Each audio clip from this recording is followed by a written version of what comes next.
He locked her in a penthouse fortress, fully stocked with clothes he bought while he was dead. Escaping a brutal harbor shootout, Emma is dragged to a secure, billionaire-level safe house. But here's the deeply creepy part. The closets are already fully stocked with her exact sizes, her favorite shampoo, even her specific toothbrush. Alessandro Duca planned his fake death and her eventual imprisonment months in advance. He's not a ghost. He's an obsessed mafia don who controls her every breath. Is this ultimate protection or a terrifying hostage situation? Let the camera open on a shattered world. We are standing in a graveyard, drenched in the heavy, suffocating scent of wet earth and absolute ruin. Down below, kneeling in the freezing mud, is Emma. The rain is lashing against her black umbrella, like a physical manifestation of her unrelenting grief. She sits entirely numb before a slab of unforgiving marble. The stone bears the name Alejandro Victoria Duca, 1994 to 2025. Her trembling fingers trace those carved letters as her tears dissolve into the icy downpour. It is a quiet, devastating reminder for all of us. We so often let the fierce intensity of our love blind us to the inevitable, tragic consequences of the dangerous choices we make. The marble feels like solid ice beneath her bare palms. It has been 6 agonizing months since the syndicate delivered the soul-crushing news. The absolute love of her life had perished in a massive warehouse explosion. Half a year has passed since his shadowy enforcers handed her a sterile death certificate and a massive payout check she swore she would never touch. "I am so sorry," Emma whispers to the empty air, her voice fracturing under the immense weight of survivor guilt. "I am so sorry I could not save you." But right at that second, the wind shifts. It carries the faint scent of funeral lilies, violently cut by something impossibly familiar.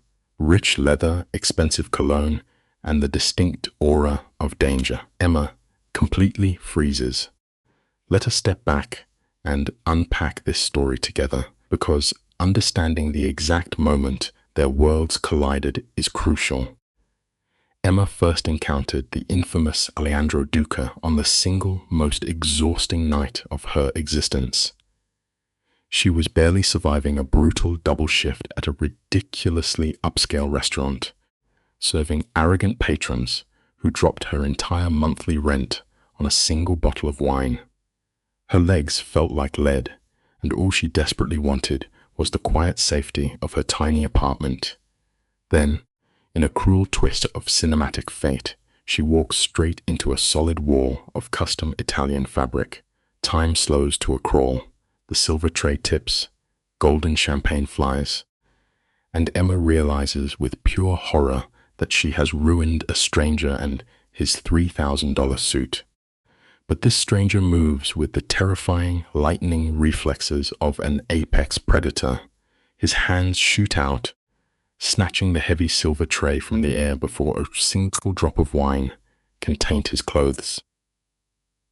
Emma looks up, falling instantly into the darkest, most intense eyes she has ever seen.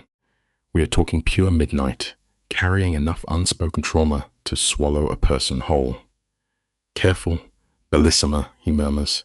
His voice is dark velvet, laced with an accent that barely hides the violent threat of his very presence.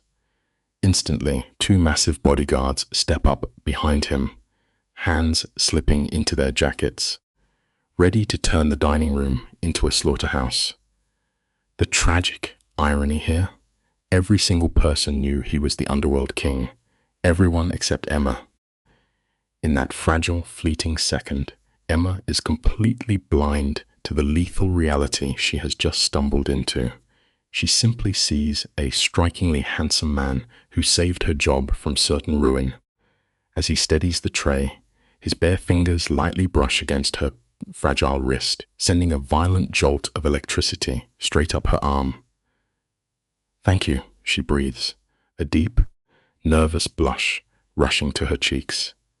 I am so sorry, I was not watching my step.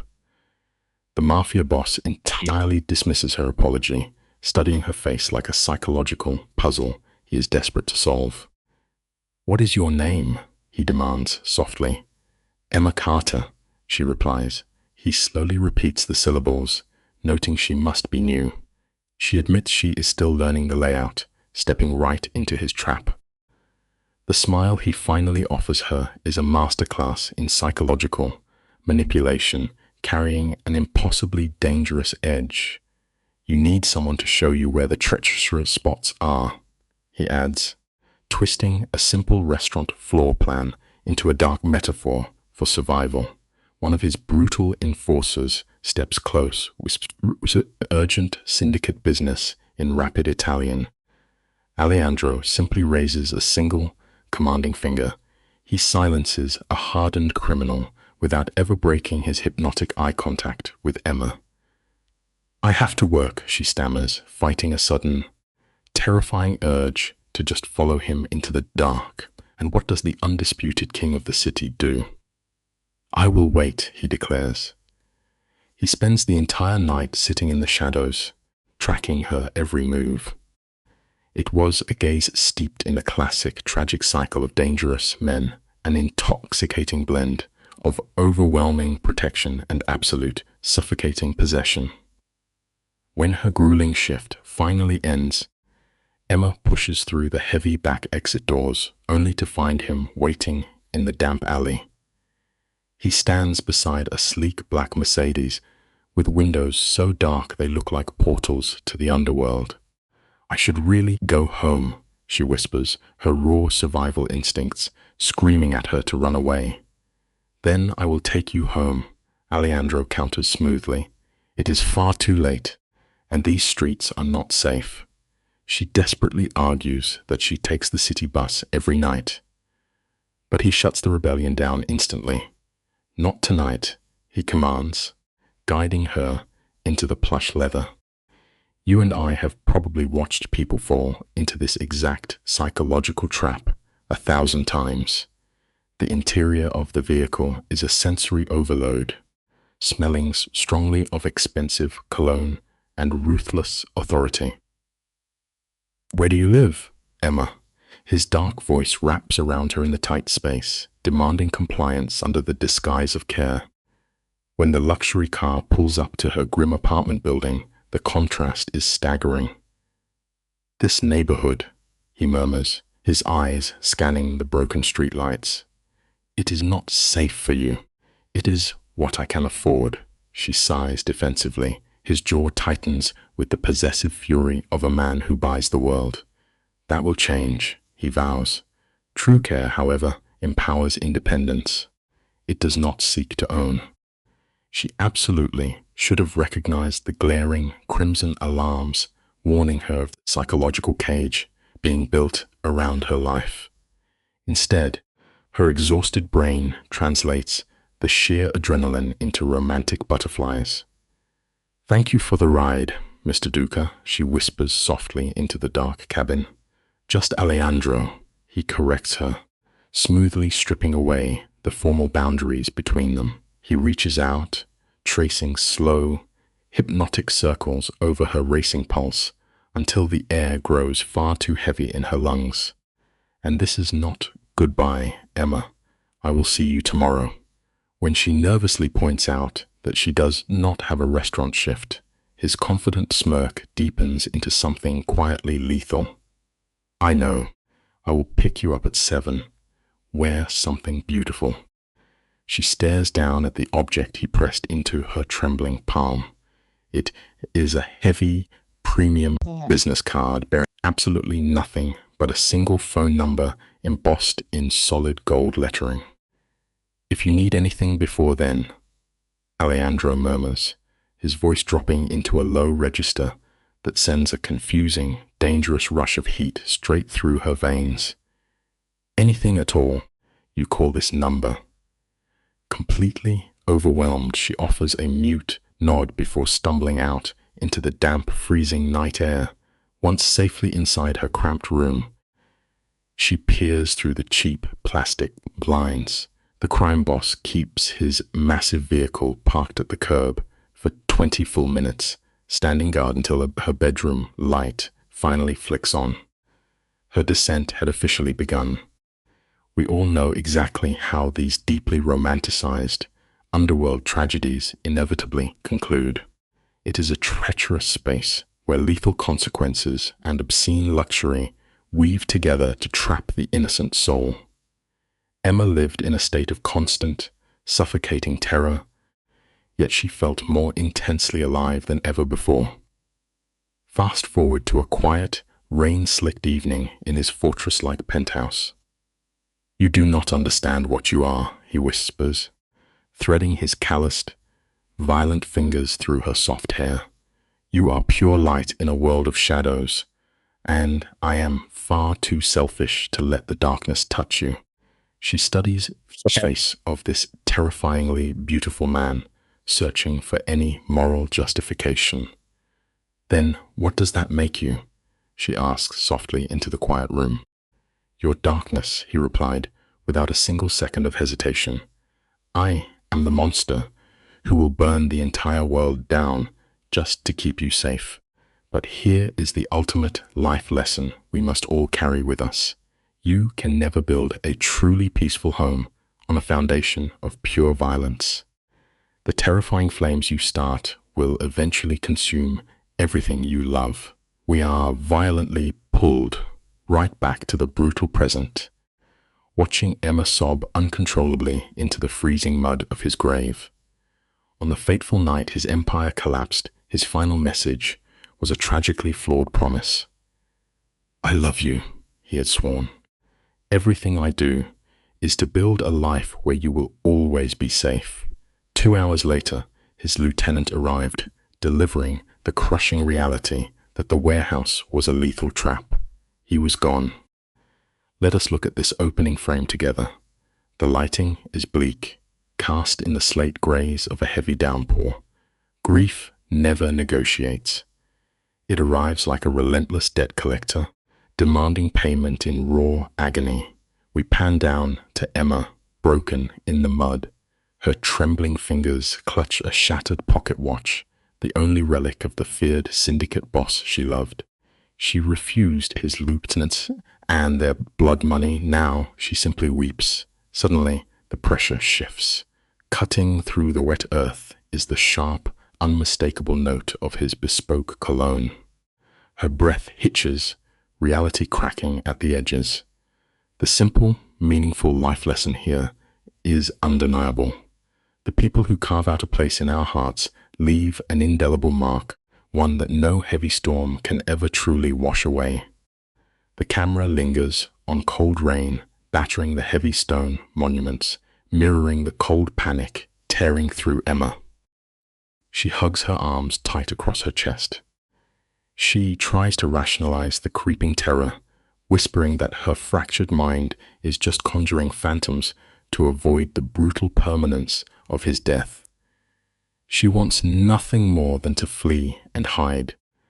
But then a primal sensation slices through the graveyard fog.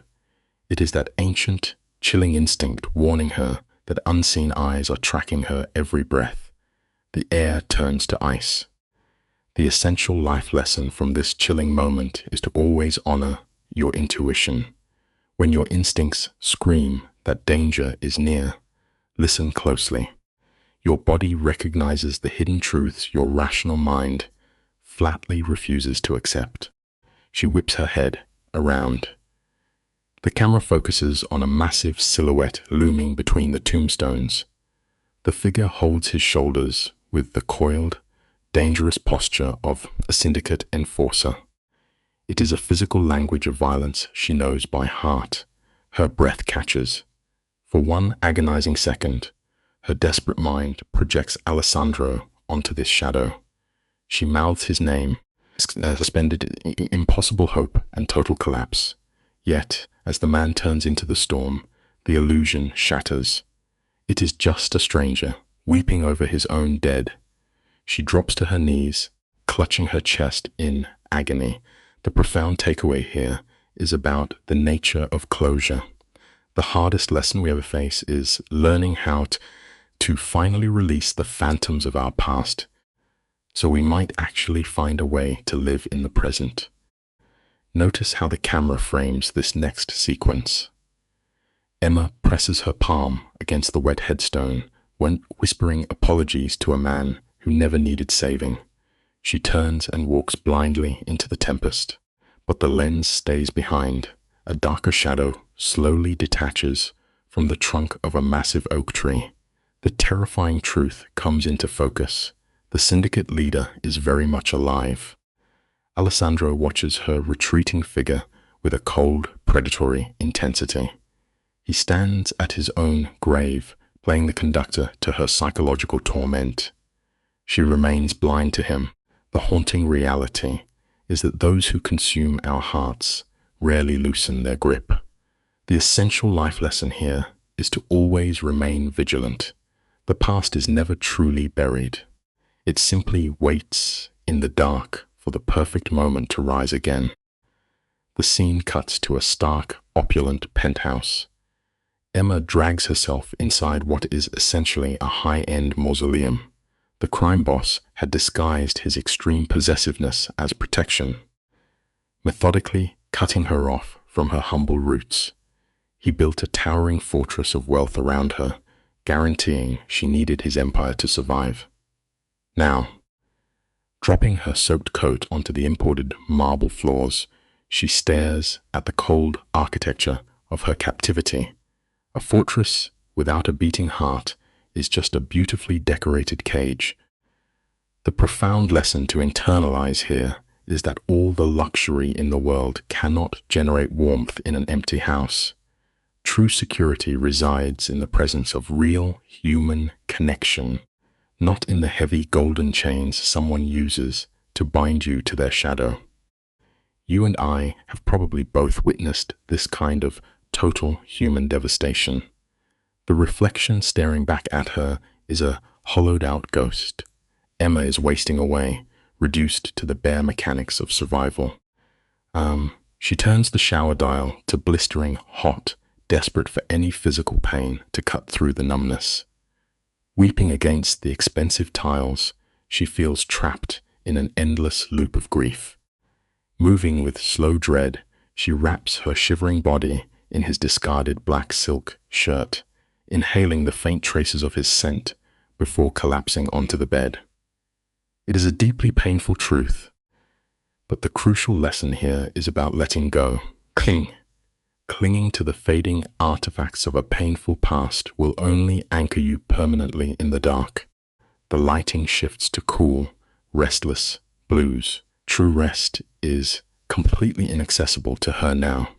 Her sleeping mind is a violent theater, looping the fiery explosion that supposedly took his life. Suddenly, her phone vibrates on the nightstand. She assumes it is a schedule change for the low-paying service job she works just to feel normal. But as the harsh screen illuminates her tear-stained face, her ordinary world shatters. An anonymous text simply reads that graveside visits are no longer safe. The psychological shock hits her like a physical blow. The essential lesson is that rock bottom is usually just a mirage. Just when you believe you have survived the worst, life will abruptly remind you that the plot can always twist the knife a little deeper. The camera pushes in close on her trembling hands as she dissects the glowing words. She tries to write it off as a sick joke, but the syntax is entirely too precise. It carries the exact dictatorial cadence her fallen lover used when issuing commands. Pushing through the panic, she types back, demanding to know who is watching her. The agonizing suspense stretches out as the tiny typing bubbles dance on the screen, then vanish completely. A new message appears, chillingly simple. It tells her to lock the doors. Ending with her first name, she is thrown into a violent tailspin, choking on her own breath. The overarching life lesson here is fragile. We must walk carefully on the treacherous tightrope between holding on to impossible miracles and staying safely anchored to reality. Driven by a sudden spike of adrenaline, Emma fires back desperate warnings, but the phantom on the other end remains entirely unfazed. The next text casually mentions that rival families would kill her just to strike at them. Look at the grammar there. They used the present tense. It is a fatal slip, proving her supposed guardian is fighting an active, bloody war in the shadows. Her heart hammers against her ribs as she types Alessandro's name, sending a digital plea straight into the void. And then comes the absolute worst punishment of all, complete silence. She waits in the suffocating dark. The profound lesson is undeniable here. The agonizing silence of unanswered questions will slowly rot the human soul far faster than confronting the most devastating, brutal truth. Let us pause and unpack the heavy moral weight of this moment together. The screen lights up with a single word, bellissima, the exact, intimate whisper the syndicate boss claimed exclusively as his own. The phone slips from her paralyzed fingers, clattering against the floorboards. Her logical mind battles the impossible, replaying the warehouse fire. But think about the sheer emotional cruelty of this game. If he orchestrated his own fiery exit, he willingly let the woman he loved break apart over an empty grave for 6 months. Why? Because in the underworld, visibility equals a death sentence. The harsh life lesson is a bitter pill to swallow. Sometimes, ensuring the physical survival of the people you cherish most means you have to completely destroy their hearts. Her brain short-circuits at the terrifying thought that her dead lover is moving chess pieces from the shadows. Suddenly, the jarring buzz of the apartment intercom shatters the silence. The clock reads exactly midnight. Emma physically recoils. Alessandro had severed all her old friendships, making sure she was entirely alone in his dark world. Trembling, she creeps toward the security panel. A flat, calculated voice announces a midnight parcel delivery. When she refuses to open the gates, the man counters with chilling obedience, stating his strict orders mandate an immediate handover. The tension in the room is suffocating. The inescapable lesson here is about the illusion of escape. You can fortify your walls all you want, but your unresolved past will eventually kick the door down. Emma presses the button, ordering the messenger to leave the box. The refusal is instant. A signature is required. In that man's terrifyingly calm tone, Emma hears the distinct psychological signature of the syndicate. It is that lethal blend of false respect and quiet menace. Resigned, she pulls on her jeans, but keeps his black silk shirt wrapped around her shoulders like a protective talisman.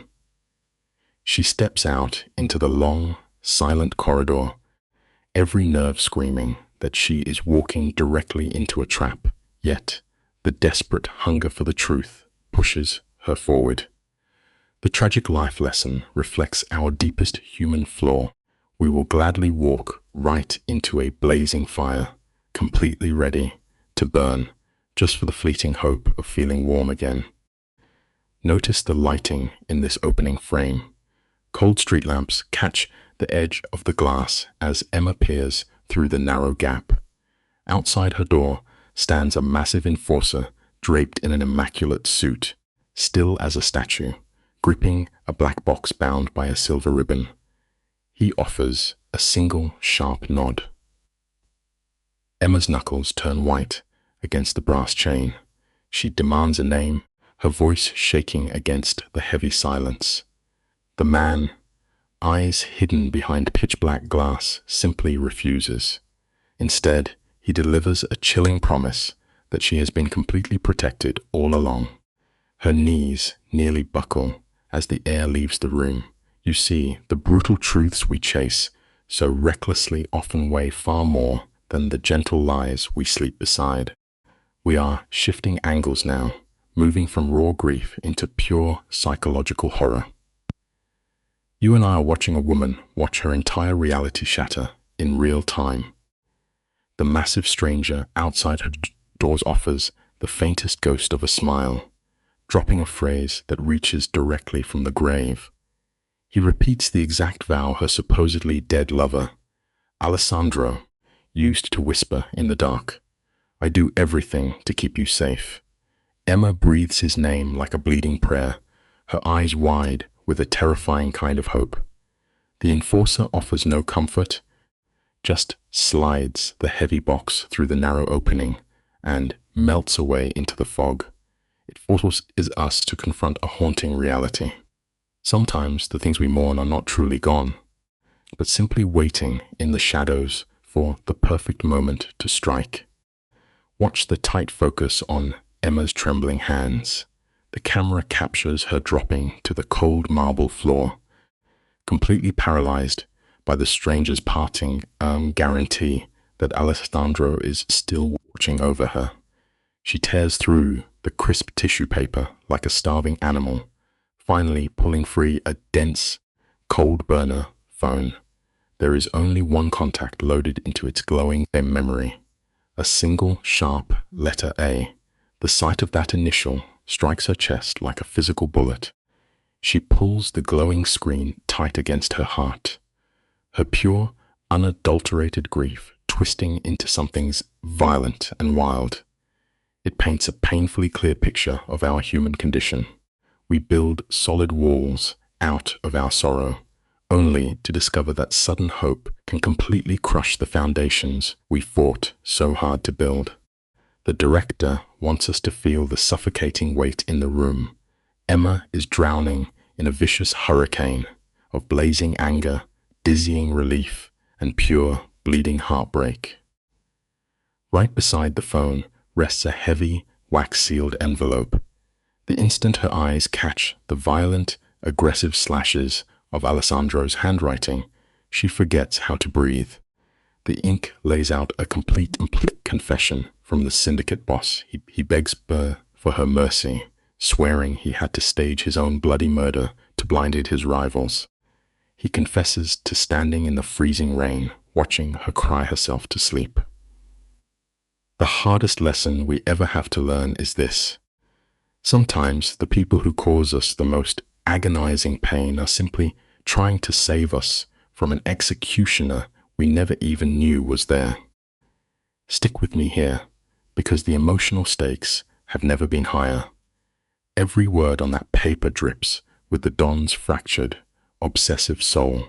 He anticipates her boiling fury, but demands her absolute trust one last time.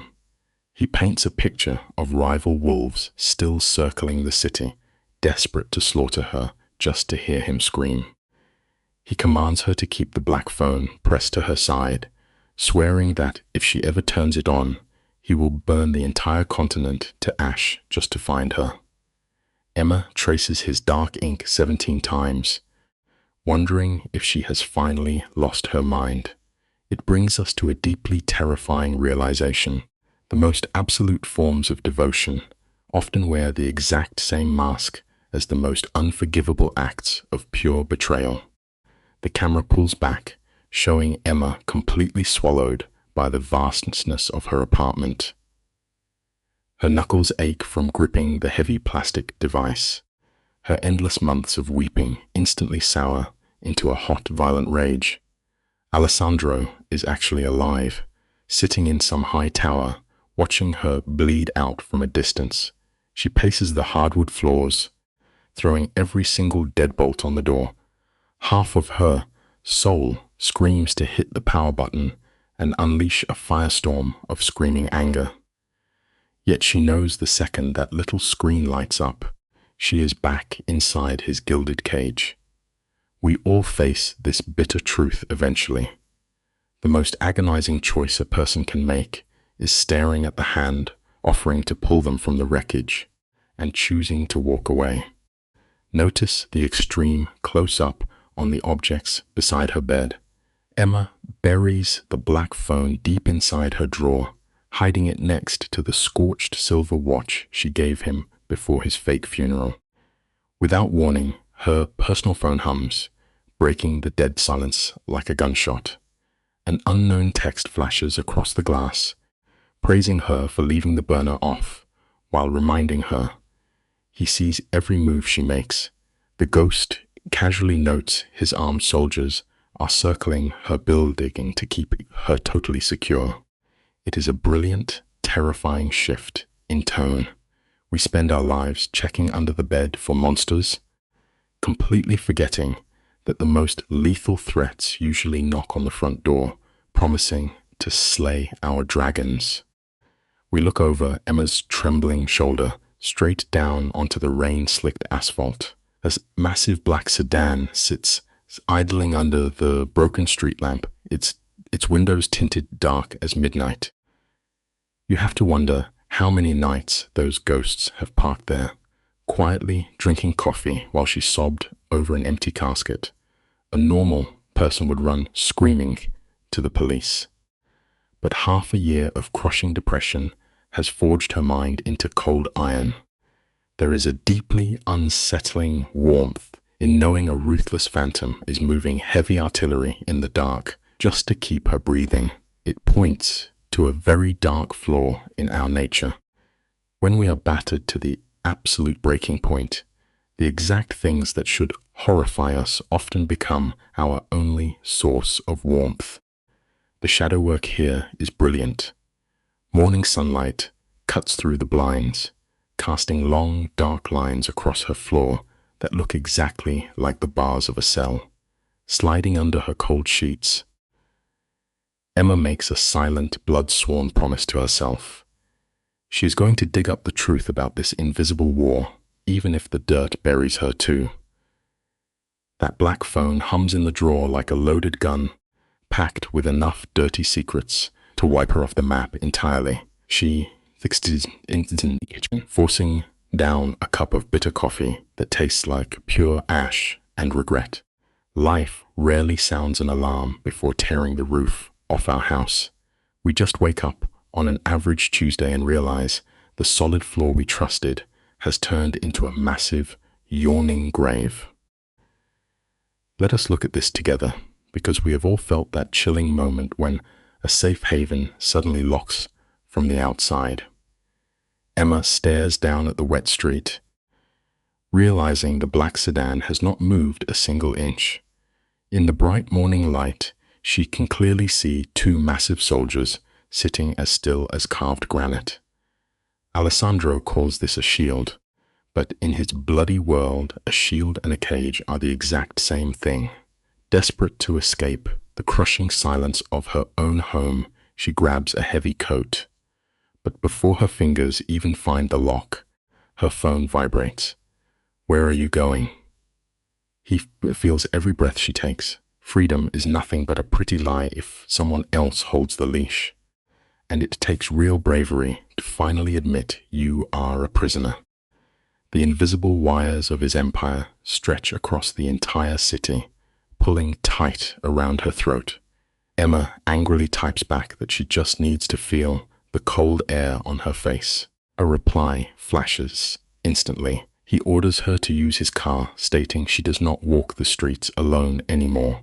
A sharp, broken laugh rips out of her chest as she texts back that she has been completely alone for 6 agonizing months. The screen glows with his rapid response, reminding her she only imagined she was alone. She burns to fight him, but she knows his attack dogs will shadow her every step regardless. We all figure this out eventually. Fighting a roaring hurricane only leaves you broken and exhausted, while the smart survivor learns to patiently ride out the storm. You have to admire the absolute arrogance of his chess moves. Emma shoots back a message agreeing to take the heavy sedan, but only if she picks the destination. His reply is terrifyingly smooth, claiming she has always been the one making the choices. That beautiful, massive lie nearly makes her scream. He dragged her into a river of blood and completely rewired her mind using his toxic brand of love. She marches out into the biting wind, and the armored car door swings wide open. The man behind the wheel is not a random thug, but a kindly older gentleman flashing a warm, familiar smile. It is genuinely terrifying how quickly we hand over our own freedom when the person taking it paints the surrender to look exactly like grand, sweeping romance. The camera slides into the back seat, trapping us in the heavy scent of old leather and Alessandro's signature cologne. Dante, a seasoned killer with tired eyes, dips his chin respectfully, telling Emma what an honor it has been to guard her life. She bites back hard, telling him he is just a glorified stalker. Dante softly shakes his head, quietly explaining that the fake funeral nearly tore his boss into pieces, but the rival families would have gladly used her skin to send a message. Emma spits out that everyone gets a choice. The old hitman just looks out the wet window and says that men in their business simply do not. Here is the bitter truth. The higher you climb the mountain of power, the fewer choices you get to make for the people you love. Look closely at the rearview mirror with me. The lighting catches only the hard glint of Dante's eyes. This is the bleeding heart of syndicate loyalty exposed on screen. He speaks in a low rumble, explaining that a man will do absolutely anything to keep his people breathing. Everything else is collateral damage, even if the lie entirely shatters the one being saved. Emma stares back, finding only blind devotion to the dead man pulling her strings. She aches to visit the cemetery, to stand in the rain and scream at his empty grave. But she knows Alessandro is watching. Weeping over his headstone is the exact tragic performance he demands. You and I must remember this truth. True rebellion is not always a violent riot. Sometimes, the most powerful way to fight back is to refuse the script they wrote for you. The camera shifts as Emma completely tears up the script. She demands a sharp detour to the rotting harbor. It is a masterful, desperate move. This filth is the exact environment her billionaire boss would despise. He kept her suffocating in a pristine bubble, a gilded cage meant to mask the bloody machinery of his empire. Dante remains utterly silent, steering the heavy black sedan away from the glittering city. Emma watches through the smeared glass as polished towers dissolve into rusted warehouses, structures wearing their decay like open wounds. Soon, the thick fog of the docks swallows them whole. She is actively dragging a blade across her own protective bubble. Genuine growth always extracts a brutal toll. If you want to see the terrifying truth of your world, you must first be willing to step out of your most comfortable cages. Let us examine this frame together. Emma bolts from the heavy vehicle before Dante even shifts into park, starving for a single gasp of real air. The freezing wind hits her chest like a physical strike. It carries the brutal stench of dead fish and burning diesel fuel. This is the ugly reality she craved, a violent contrast to the suffocating silk of Alessandro's world. Dante anchors himself to the sedan, his eyes darting across the shadows with the hypervigilance of a veteran guard. Emma approaches the slippery edge, watching the battered boats rise and fall with the black water. It is a deeply human instinct to stand at the edge of the earth, praying the tide will wash our heaviest mistakes away. But the past is a relentless hunter. Right on cue, her phone erupts, vibrating violently in her freezing hand. The true horror of this moment is that the text arrives on her everyday device. A phantom number flashes on the screen. The message notes she chose her stage well, adding he never brought her here because of the wide-open sniper sight lines. The camera circles Emma as she spins around. Her terrified eyes frantically scan the rusted, fog-drenched rooftops for the glint of a rifle scope. Then, a hot wave of anger burns the fear away. She types back, demanding he drown in the exact same endless agony he forced upon her. The boss replies instantly. He claims he stood in the shadows, watching her weep over his empty grave, unable to reach out. The psychological control is absolutely suffocating. The hardest lesson of grief is this: sometimes the ghosts we mourn are the ones quietly watching us shatter from the dark. The syndicate leader fires back another message, insisting his own soul bled as he watched her wither away to nothing. Hot tears blur Emma's vision as she violently types her response. She begs to know why he let her believe his body was rotting in the damp earth. A heavy cinematic silence falls over the digital exchange. You can almost see the mobster pacing in a dark room, calculating exactly how much blood to reveal. Finally, the confession arrives. His enemies are artists of torture. If she knew he still drew breath, the rival syndicate would have spotted the desperate hope in her eyes and torn her apart to get to him. The hunters are the Russo family, ancient predators from his father's era. This paints a harsh reality. Trying to shield someone behind a wall of massive secrets almost always guarantees a much larger tragedy. Alessandro types that the wolves waited decades for him to finally value something more than his criminal empire. By falling in love with Emma, he handed his worst enemies a fully loaded weapon. She replies, her fingers shaking, stating that his selfish deception destroyed them instead. His counter-argument is a freezing dose of reality. He did not destroy her life. He preserved it. Emma's body trembles. She wants to hurl the device into the black waves, yet her white knuckles grip it like a lifeline. She demands to know his location. His answer drops the temperature of the scene. He is 30 seconds away if danger strikes, but far enough to let her rage burn out. Consider the dark poetry of this shot. It is a cruel irony that the most suffocating cages we occupy are forged by the very people who claim to love us. Emma refuses to back down.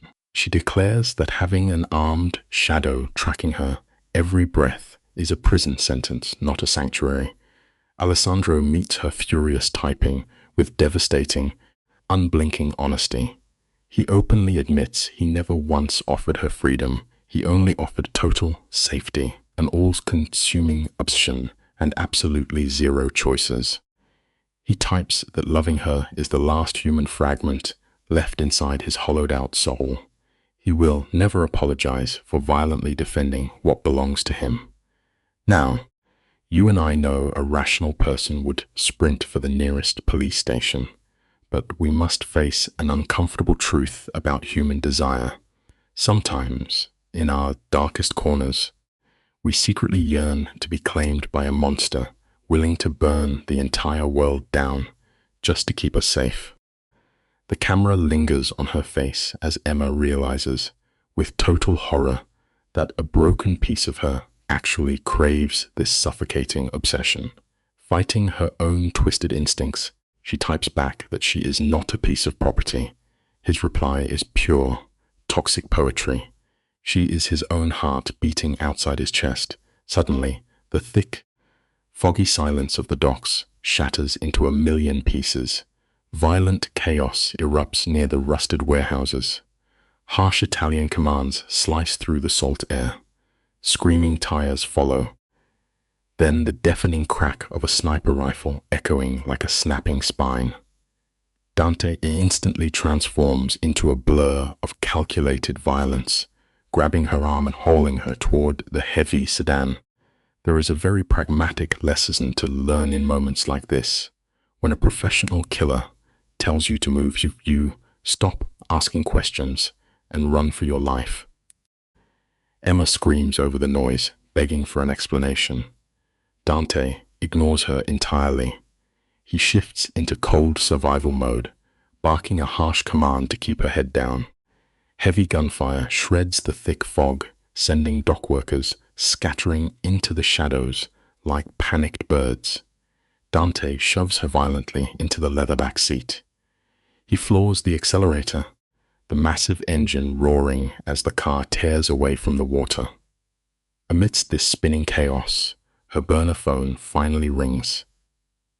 Her shaking hands fumble to swipe the screen.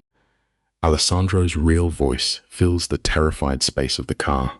It is heavy with a terrifying mixture of Mafia rage and desperate human fear. He demands to know if she's bleeding.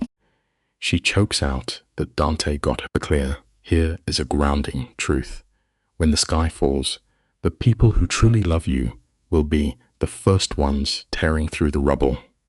Emma sobs toward the glowing speakerphone, begging for an explanation. Alessandro's voice drops into a lethal, vibrating growl. It is the Russo syndicate.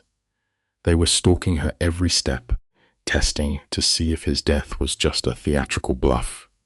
Through the open line, the grim symphony of a mob war bleeds into the car. Heavy boots hitting wet pavement, harsh tactical commands, the terrifying metallic click of rifles being chambered. Alessandro barks an order to Dante, telling him to lock her inside the safe house. Still fighting for her fragile autonomy, Emma screams back, demanding real clarity instead of another concrete box. The boss cuts her off. His tone is pure ice as he asks if she prefers to stay breathing. It is a brutal lesson. Demanding the truth in the center of a raging fire only guarantees you will burn. Alessandro dictates his terms.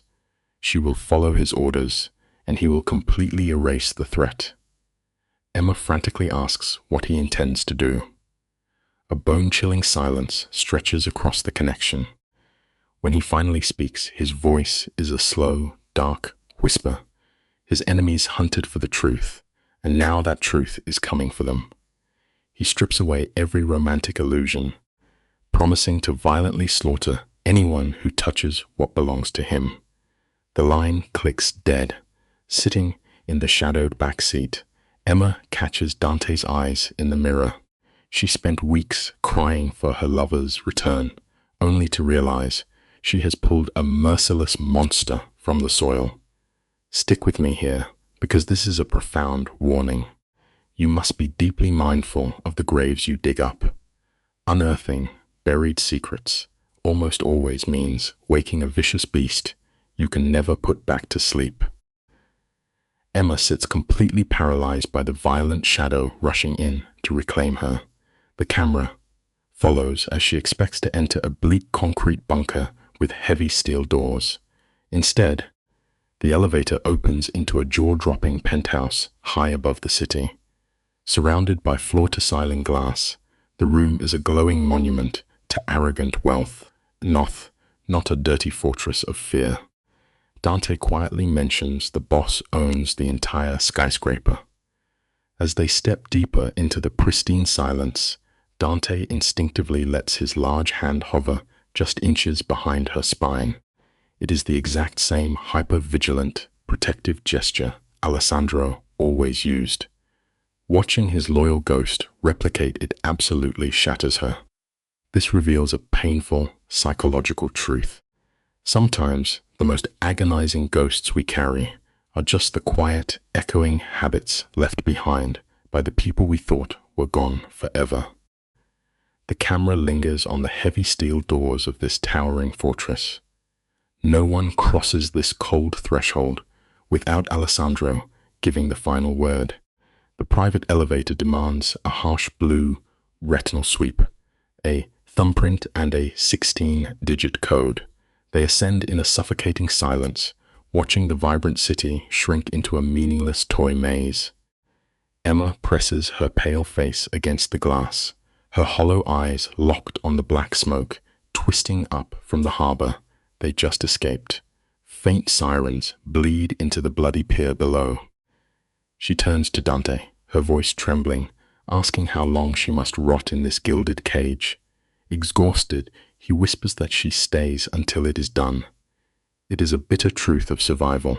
Escaping one violent storm often just means you are forced into another, holding your ragged breath until the dark sky finally clears.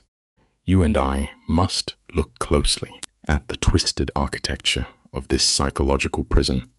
Dante softly assures Emma that the boss will arrive once the shadows clear. He reveals a penthouse stocked with bespoke garments matching her exact aesthetic. Alessandro orchestrates her very existence with the suffocating precision he applies to his crime family. Emma should be screaming in rage, yet a profound emotional paralysis has hollowed her out.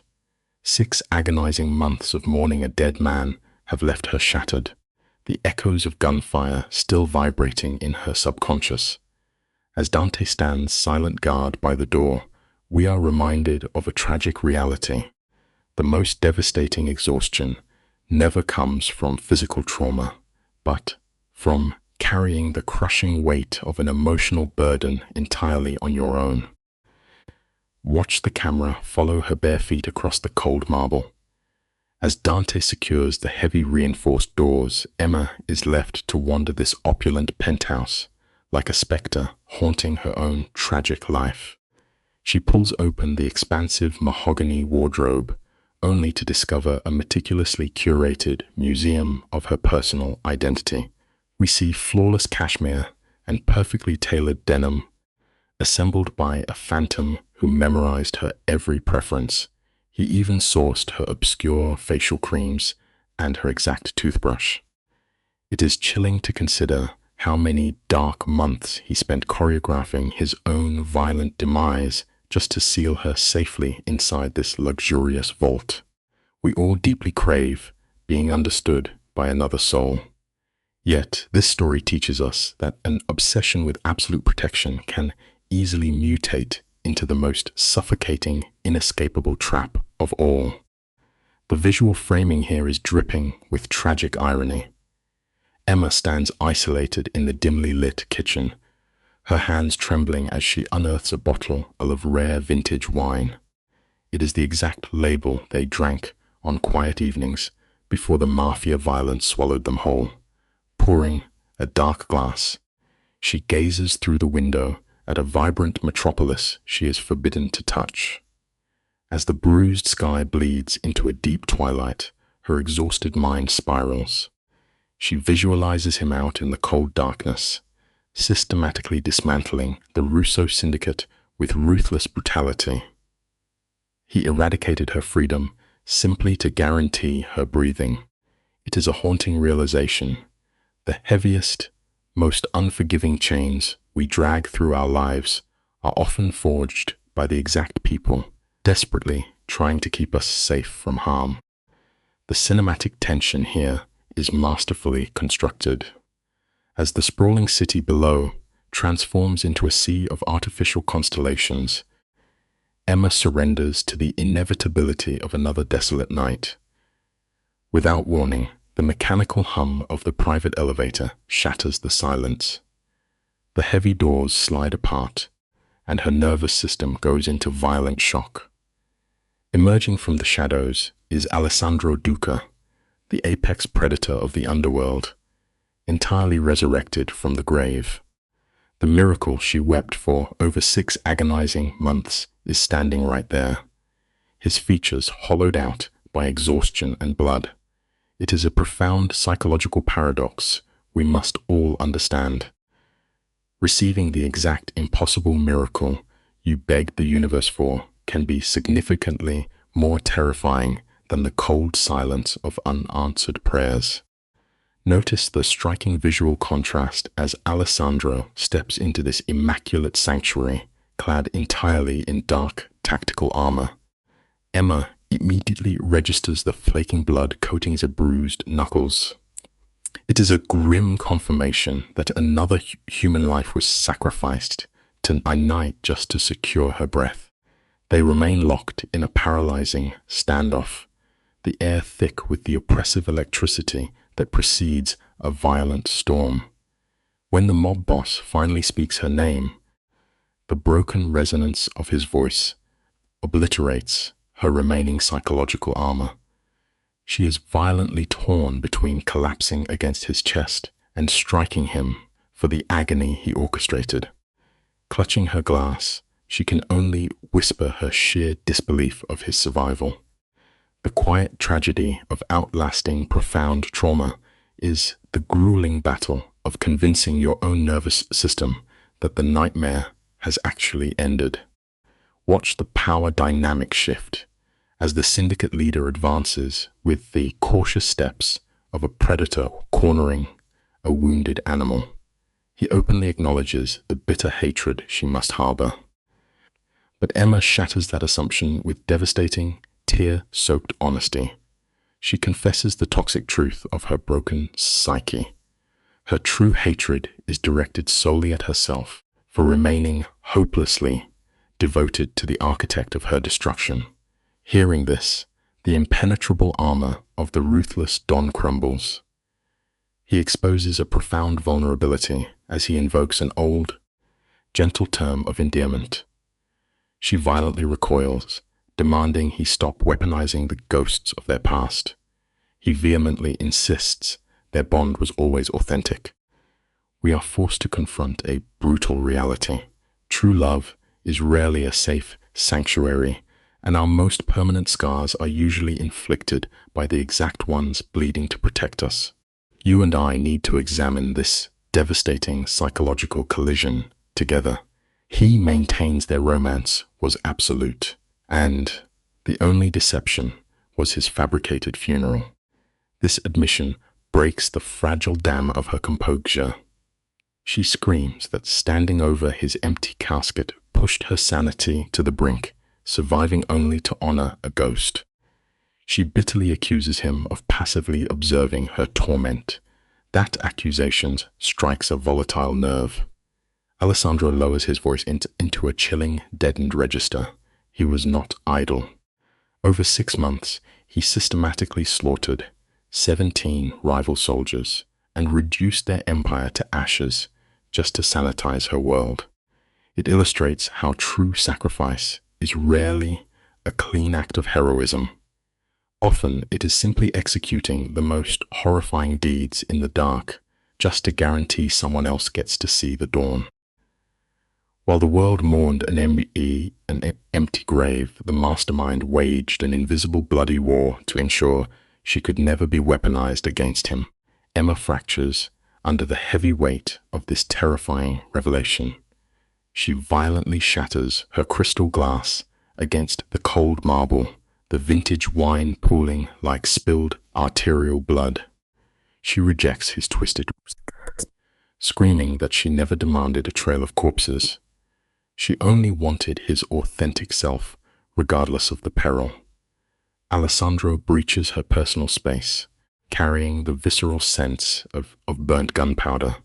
He coldly dismantles her naive idealism.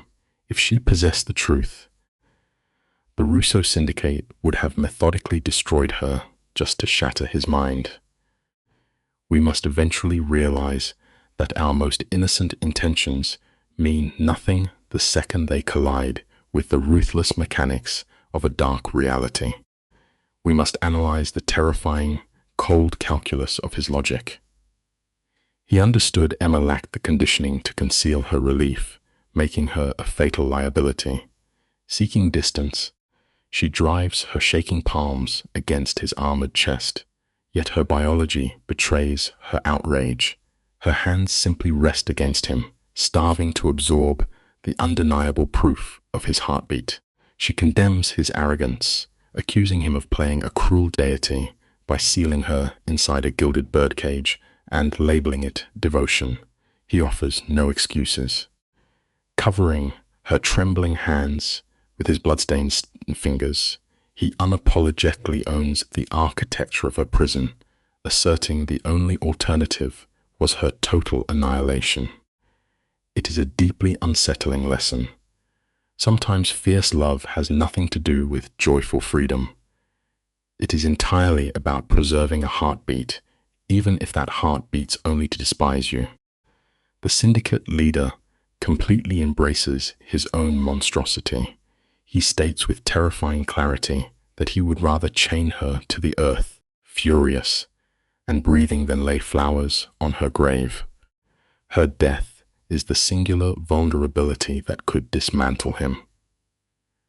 Reaching out with striking gentleness, he brushes a tear from her trembling cheek. He operates under no delusions of nobility. He is a monster by every standard, but Emma remains the solitary grace his corrupted hands have ever held. He was prepared to absorb her infinite hatred if it secured her pulse.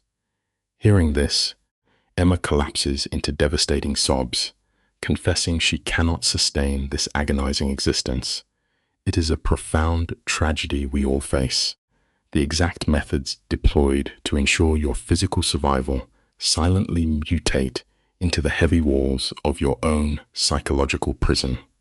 Stick with me, because the power structure is about to flip. Emma is paralyzed by the dread of waking up to find him erased from her reality once more. Sensing this terror, Alessandro executes the most unnatural maneuver for a possessive crime lord. He releases his grip.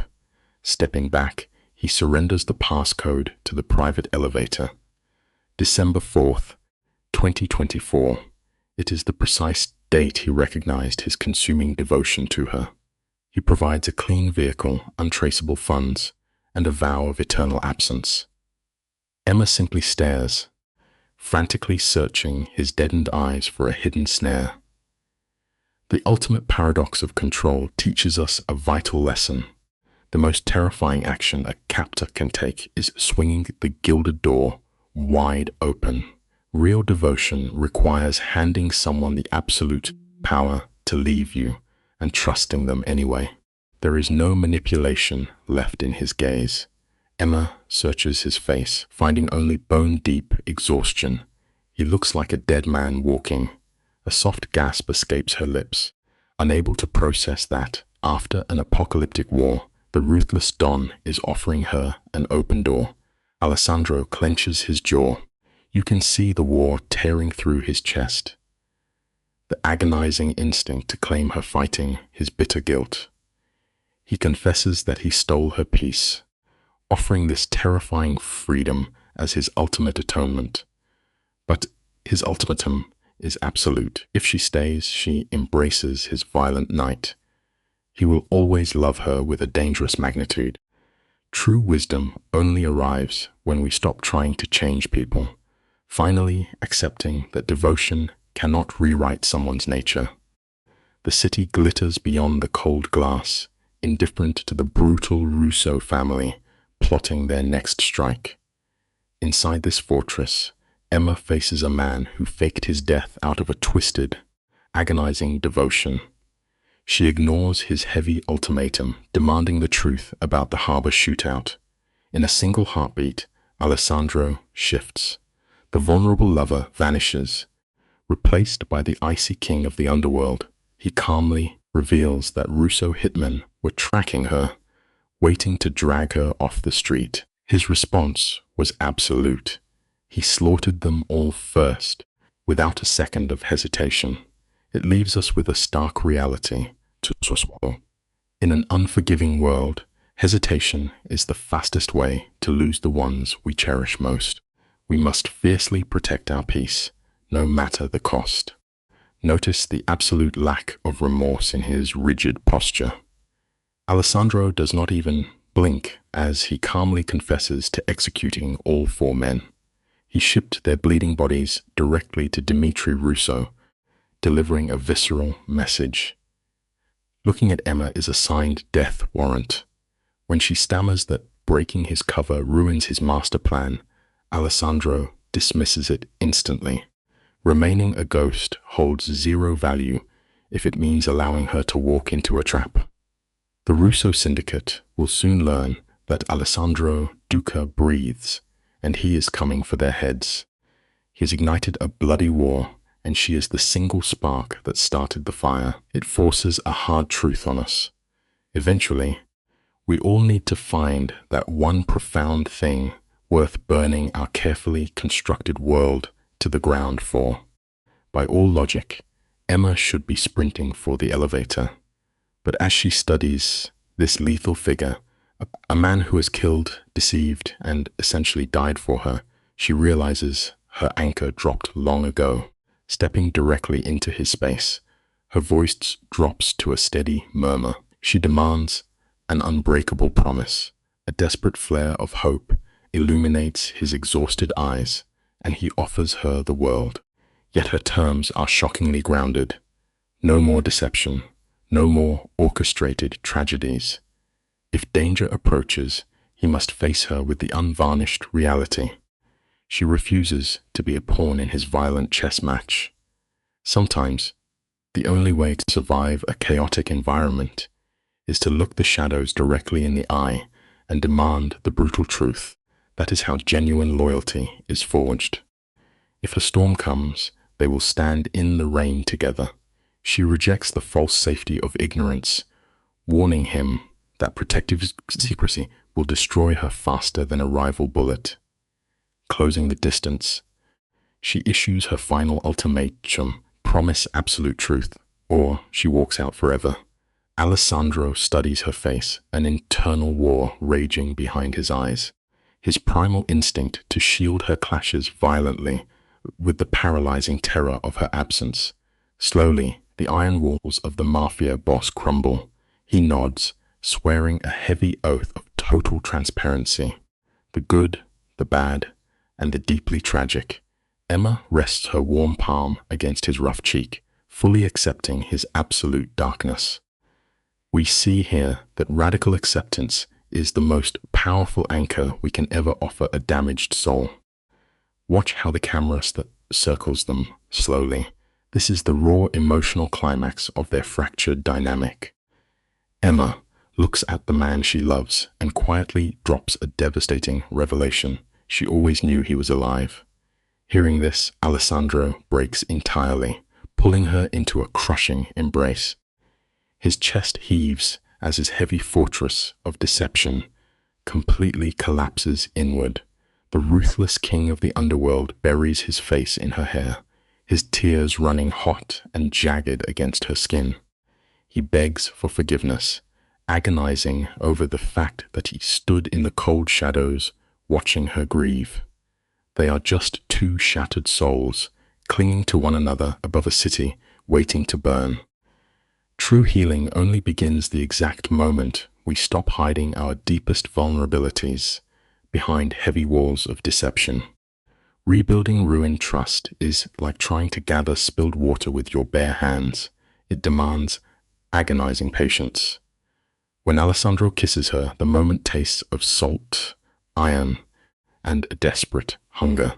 Emma realizes then that some cages can feel comforting, provided you understand exactly why the steel door was locked. But peace is a fragile illusion here. Just 3 days after he steps out of his grave, the Russo family strikes back with brutal vengeance. A deafening blast rips through a crowded restaurant, one of his legitimate businesses. Innocent families are swallowed by the roaring fire. 12 broken bodies in the ash. 3 fragile lives extinguished. It is a sickening reminder that the innocent will always pay the heaviest toll in a war they never asked to fight. The television glow paints the dark penthouse in erratic flashes. Emma stands paralyzed, absorbing the horrific bombing footage. Alessandro looms behind her, a shadow of wrath, barking ruthless commands into his phone. His heavy hand clamps onto her shoulder, a desperate anchor while his empire catches fire. He growls, his voice dripping with malice, explaining that the Russos are trying to make him sloppy with grief. Emma turns to study his profile, witnessing the terrifying duality of this man. He is a cold executioner moving pawns toward inevitable death, yet beneath that monstrous facade is merely an exhausted, desperate human. The lesson is simple. The monsters we fear most are often just men deeply terrified of losing the only light they have left. Stick with me here, because the psychological warfare is deepening. You and I both know exactly what unbridled anger does to a person. It makes us tragically blind. Alessandro understands this fundamental truth. His jaw tightens as he explains to Emma that blind fury never wins a war. Only merciless, detached strategy secures a victory. He leads her to a heavy oak table buried under sprawling maps and surveillance photos, forming a grim altar to his enemy's sins. We learn Dimitri Russo has 3 sons. Victor moves the narcotics. Alex is the brutal enforcer. And then there is the youngest, Mickey, the golden child supposedly safe at Oxford. The life lesson here is crucial. Never let wild, emotional anger cloud your vision when cold strategy is what truly wins the game. A slow smile creeps across Alessandro's face, cold and devoid of light. He reveals the fatal flaw in the Russo bloodline. Young Mickey harbors a raging gambling addiction, bleeding money at underground tables. Worse still, the boy is stealing from his own father to cover his debts. Alessandro just delivered the proof directly to Dimitri's doorstep. Emma stares at the glossy photographs of a sweating 20-year-old surrounded by quiet bookies who secretly answer to Alessandro. A stark horror washes over her. He is weaponizing a father against his own flesh and blood. Alessandro softly corrects her, noting he is simply offering Dimitri a choice. Remember this truth. The toxic secrets we try hardest to hide are exactly what our enemies will use to orchestrate our downfall. Dimitri must execute his youngest son or surrender his pride. Either way, the Russo dynasty is about to violently consume itself. It is a terrifyingly brilliant power play, highlighting the cruelty that cemented Alessandro as an underworld legend. Emma realizes with a sinking heart she is now fully complicit. She sits at his table of ruin, silently blessing the bloodshed orchestrated in her honor. She whispers, asking if this trap will actually hold. Alessandro's calm response is chilling. He knows Dimitri loves his boys, but the man loves sheer power far more. When a king realizes his own blood is robbing his throne, paternal love turns to ash. He will sacrifice the boy to maintain dominance. The ultimate lesson here: an obsession with unchecked power will always devour everything you claim to deeply love. Let us look at it piece by piece, shall we? You and I are witnessing a perfectly orchestrated disaster unfold. Manipulated financial records materialize on Dimitri's desk, while toxic rumors spread like wildfire through the syndicate. Meanwhile, Emma receives a brutal education in underworld survival. Hitters march through their penthouse at all hours, trading hushed secrets for sanctioned kill orders. She lives with the suffocating dread that a sniper's bullet could shatter their glass walls at any second. Alessandro is running on nothing but dark coffee and a violent need to keep her breathing, ignoring her pleas for him to rest. The lesson here is profound yet simple. When you try to protect your world from falling apart, you inevitably sacrifice your own peace of mind in the process. Emma finds him bathed in the cold neon glow of the city he rules through terror. He stands rigid against the glass, refusing to turn. His voice is completely wrecked from exhaustion. He admits that when his eyes close, nightmares drag him under. He pictures the harbor, watching helplessly as his enemies arrive a second too late, dragging her into the dark to break his mind. The invincible underworld king chokes on the memory, confessing he could never survive that reality.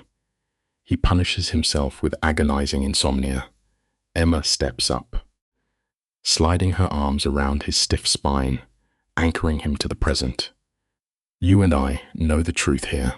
The hardest souls always carry the heaviest fears, proving that absolutely nobody is bulletproof when love finally enters the frame.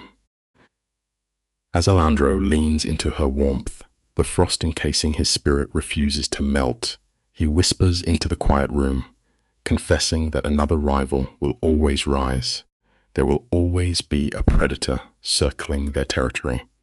Loving him guarantees a grim existence behind bulletproof glass, deeply shadowed by paranoia.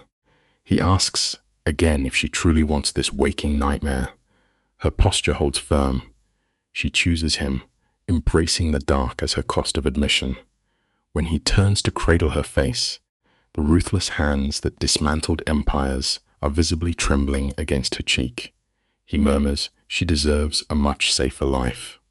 We learn, often the hard way, that genuine love rarely takes the easy road. She kisses him, permanently sealing her place in a beautifully tragic destiny. The tension shatters in a sudden, violent release. He kisses her with terrifying hunger, blending deep fear with an unyielding loyalty. They press against the cold glass, their shadows stretching over a city of enemies. She has fully surrendered to the chaotic gravity of a romance built on absolute trust.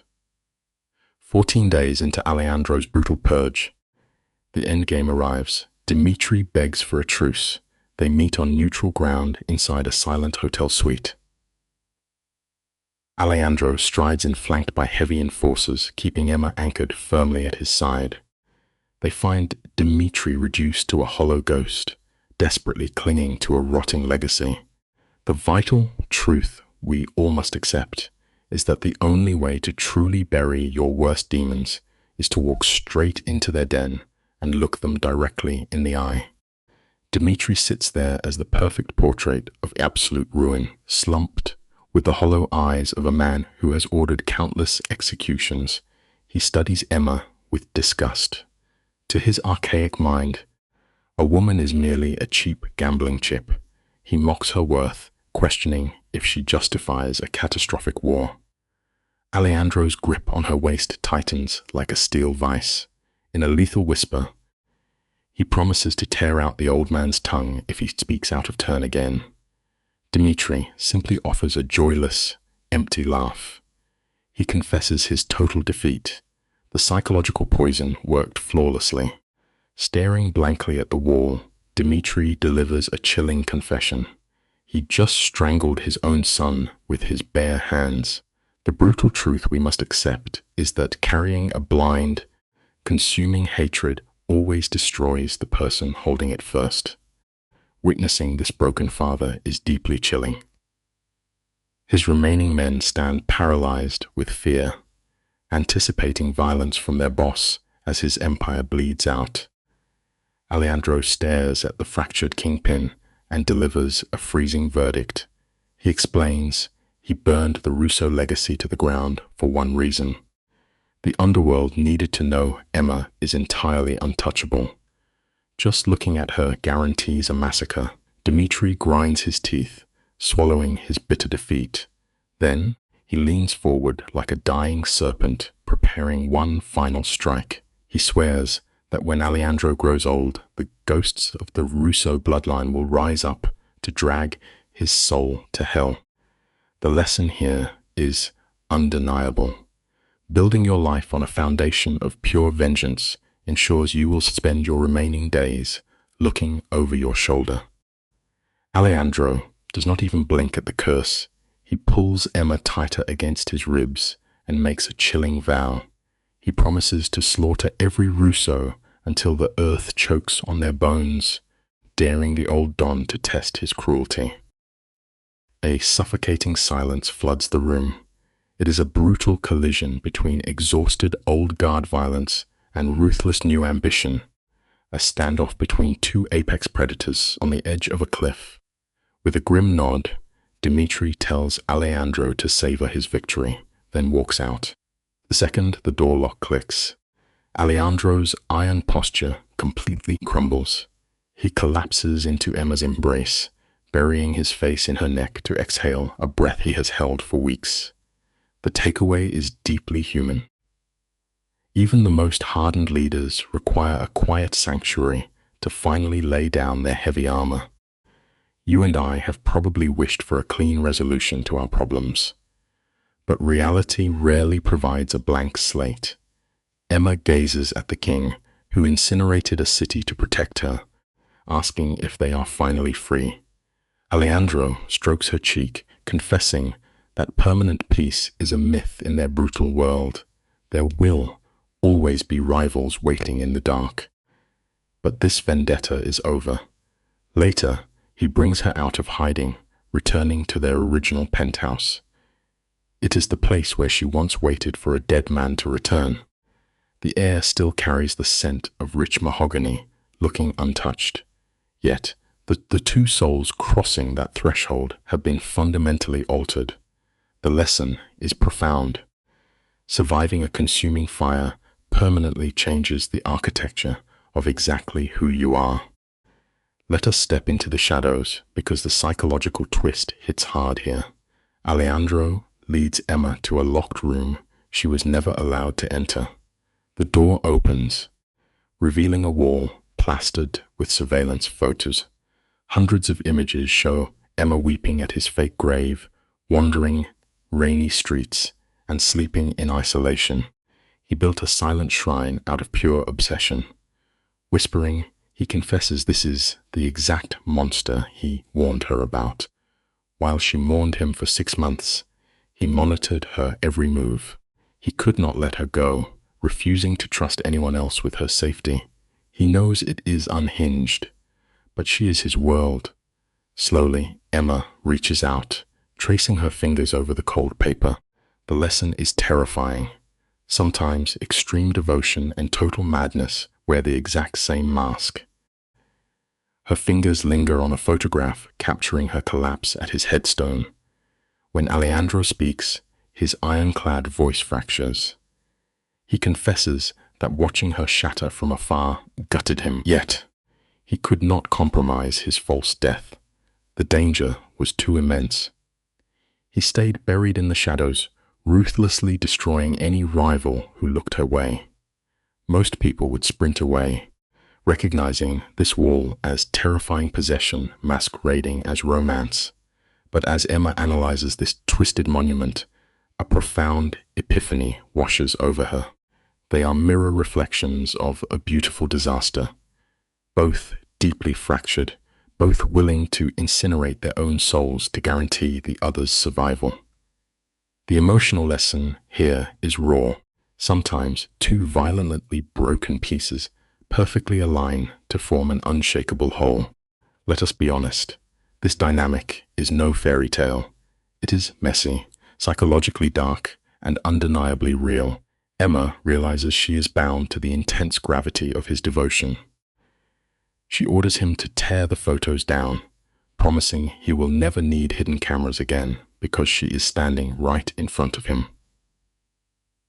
Locking her gaze with his, she establishes an unbreakable rule. The era of hiding in the shadows is dead. If he wants to protect her, he must do it standing openly at her side. They will face the darkness together or not at all. Alejandro pulls her fiercely against his chest, a visible tremor betraying his iron exterior. A ruthless boss who buried his humanity is drowning in a wave of raw emotion. The lesson is absolute. True connection demands complete vulnerability, even from the most lethal people. He whispers they will never part again, forging a pact to anchor their violent future. They find a bizarre peace in that room, surrounded by the photos he is about to burn. Emma unlocks a profound truth. Freedom is found in the radical acceptance of exactly who we are. She chooses this lethal man, the perilous lifestyle, and a romance that could burn them both. Yet, wrapped in his arms while city lights cast shadows, she finally feels at home. 3 months later, they stand before an officiant, accompanied only by armed loyalists. There is no white gown or grand cathedral. It is a raw, blood-deep vow of mutual surrender. Just before the final words are spoken, Alejandro gently asks if she is truly certain. The takeaway is clear. Sometimes your true home is not a quiet sanctuary, but a profoundly complicated person.